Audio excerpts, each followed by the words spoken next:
میں اس خواب میں بھٹکتا ہوا جا رہا ہوتا ہوں اور اپنے آپ سے کہتا ہوں کہ میں کہاں اندھیروں میں بھٹکتا ہوا جا رہا ہوں۔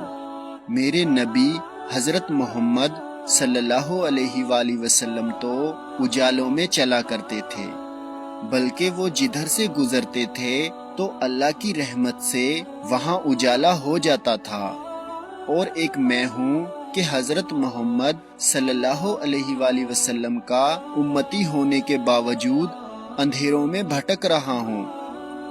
پھر میں اللہ سے دعا کرتا ہوں، یا اللہ مجھے حضرت محمد صلی اللہ علیہ وآلہ وسلم کے راستے پہ چلا تاکہ میں کامیاب ہو جاؤں۔ پھر میں تھوڑا آگے جاتا ہوں تو ایک عمارت دیکھتا ہوں، میں اس عمارت میں داخل ہو جاتا ہوں۔ آگے جاتا ہوں تو اوپر جانے کے لیے سیڑھیاں دیکھتا ہوں، میں ان پہ چڑھنا شروع کر دیتا ہوں۔ میں سیڑھیاں چڑھ کر اوپر جاتا ہوں تو ایک بڑا سا ہال دیکھتا ہوں، وہاں مسلمان ہوتے ہیں، ان کا ایک لیڈر بھی ہوتا ہے۔ جب میں ان کے قریب جاتا ہوں تو مجھے اپنے دائیں کان میں اللہ کی آواز آتی ہے، قاسم جو خواب میں نے تمہیں دکھائے ہیں وہ ان سے بیان کرو۔ تو میں رک کر ان سے کہتا ہوں، پچھلے کئی سالوں سے اللہ اور محمد صلی اللہ علیہ وآلہ وسلم میرے خوابوں میں آ رہے ہیں، اور اللہ نے مجھ سے وعدہ کیا ہے کہ وہ میری مدد کرے گا، وہ مجھے ان اندھیروں سے نکالے گا۔ اللہ نے مجھے خوابوں کے ذریعے سیدھا راستہ بھی دکھایا ہے۔ یہ سن کر وہ مجھ پہ ہنسنا شروع ہو جاتے ہیں اور کہتے ہیں کہ تم پاگل تو نہیں ہو، بھلا اللہ بھی کسی کے خواب میں آیا ہے؟ لیکن کچھ لوگ میری بات کا یقین کرتے ہیں۔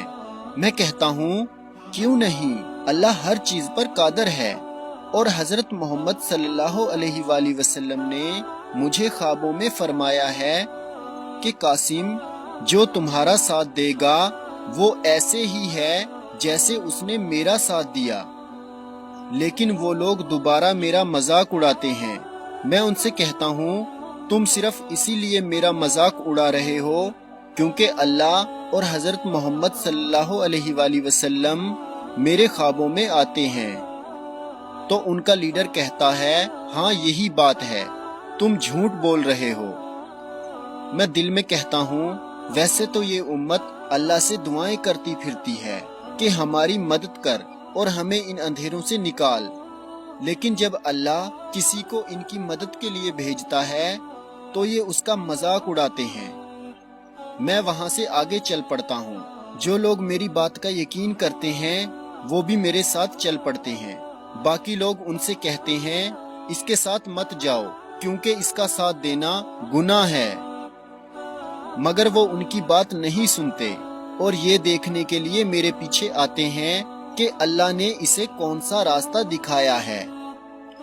میں اپنے ساتھیوں سے کہتا ہوں، اگر ان لوگوں نے میری بات کا یقین نہیں کیا تو اللہ ان کو ہلا کر رکھ دے گا۔ اسی وقت بہت خوفناک زلزلہ آتا ہے اور سب ڈر جاتے ہیں۔ مجھے ایسا لگتا ہے کہ یہ عمارت بھی گر جائے گی، تو میں کہتا ہوں اگر یہ عمارت گر بھی گئی تو اس کی چھت پھٹے گی اور اللہ مجھے اور میرے ساتھیوں کو باہر نکال لے گا، لیکن ساتھ ہی زلزلہ رک جاتا ہے۔